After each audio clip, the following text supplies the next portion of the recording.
अस्सलामु अलैकुम वरहमतुल्लाह।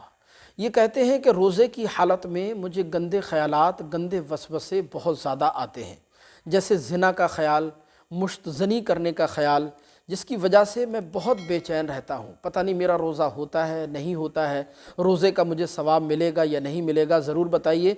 और ये भी बताइए कि इन गंदे ख़यालात से बचने के लिए मैं कौन सी तरकीब अपनाऊँ, आपकी बड़ी मेहरबानी होगी। बिस्मिल्लाहिर्रहमानिर्रहीम।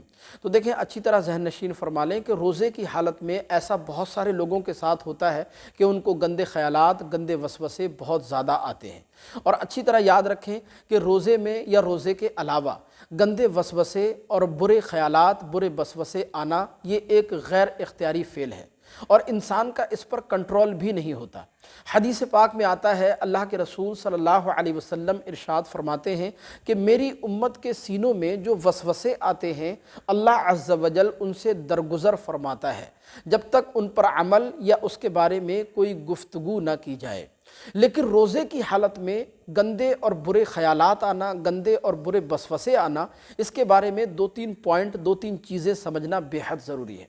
पहली चीज़ तो ये है कि अगर रोज़े की हालत में आपको ये ख़यालात, गंदे वसवसे खुद ब खुद आ रहे हैं और आप अपने जहन, अपने दिल और दिमाग को उससे हटाने की भरपूर कोशिश कर रहे हैं, लेकिन फिर भी ये ख़यालात आपको आ रहे हैं, तो इसमें बहुत ज़्यादा परेशान होने की ज़रूरत नहीं है। इससे ना तो आपके रोज़े पर कोई फ़र्क पड़ेगा और ना आप पर किसी किस्म का कोई गुनाह होगा। पहली सूरत तो ये। दूसरी सूरत ये है कि अगर रोज़े की हालत में या रोज़े के अलावा आप जानबूझकर गंदे ख़यालात की तरफ अपने जहन को, अपनी फ़िक्र को मोड़ते हैं, जानबूझकर ज़िना का ख़याल, मुश्तज़नी करने का ख़याल या दूसरे गंदे ख़यालात अपने जहन में जानबूझ कर लाते हैं, तो याद रखें ये गुनाह है और ऐसी सूरत में फिर इंसान पर तौबा ज़रूरी है, तौबा करना चाहिए। रोज़ा नहीं टूटेगा, रोज़े पर कोई फ़र्क नहीं पड़ेगा, बस ज़्यादा से ज़्यादा आप इतना कह सकते हैं कि रोज़े की हालत में ये काम करना मकरूह और नापसंदीदा है।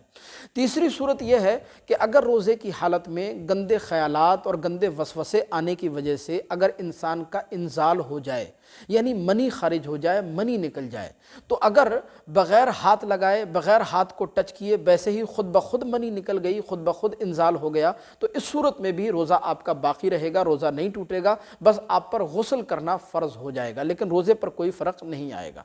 दूसरी सूरत ये कि अगर गंदे ख़यालात और गंदे वसवसे आने की वजह से आपने जोश में आकर जो है शर्मगाह को हाथ लगाया, उसको टच किया या उसको किसी चीज़ से रगड़ कर मनी को खारिज कर दिया, मनी को निकाल दिया, तो फिर ऐसी सूरत में आपका रोज़ा फासिद हो जाएगा, रोज़ा टूट जाएगा, उस रोज़े की आप पर क़ज़ा करना लाजिम और ज़रूरी होगी। अब इन गंदे ख़यालात से बचने का तरीक़ा क्या है?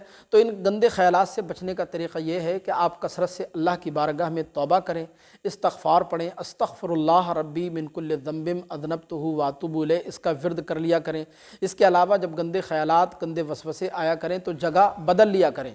अगर बैठे हैं तो उठकर चलना शुरू कर दिया करें, वुज़ू बनाएं, उसके अलावा कुरान पाक की तिलावत करना शुरू कर दिया करें। इन गंदे ख़यालात और गंदे वसवसों को अपने दिल में जगह ना दिया करें, क्योंकि और अगर ये खुद ब खुद आते हैं तो इसमें बहुत ज़्यादा परेशान होने की ज़रूरत नहीं है, क्योंकि अल्लाह के रसूल ने फरमाया मेरी उम्मत के सीनों में जो वसवसे आते हैं अल्लाह तबारक व तआला उनसे दरगुज़र फरमाता है, उनको माफ़ फरमा देता है। लिहाजा कोशिश करने के बावजूद भी अगर ये गंदे ख़यालात और बुरे वसवसे आपसे जो है दूर नहीं हो रहे, बार बार आ रहे हैं, तो इसमें बहुत ज़्यादा परेशान ना हो, इसकी तरफ दिल ना लगाएं, इसको झटकने की कोशिश किया करें, किसी काम में अपने आप को मसरूफ़ कर लिया करें। बहरहाल आप पर किसी किस्म का कोई गुनाह नहीं होगा या बहुत ज़्यादा इसमें परेशान होने की ज़रूरत नहीं है। आपसे दरख्वास्त है इस क्लिप को आगे ज़रूर शेयर फरमाइए। कोई मसला अगर आपको पूछना है तो कमेंट बॉक्स में हमें ज़रूर बताइएगा। अस्सलामु अलैकुम वरहमतुल्लाह।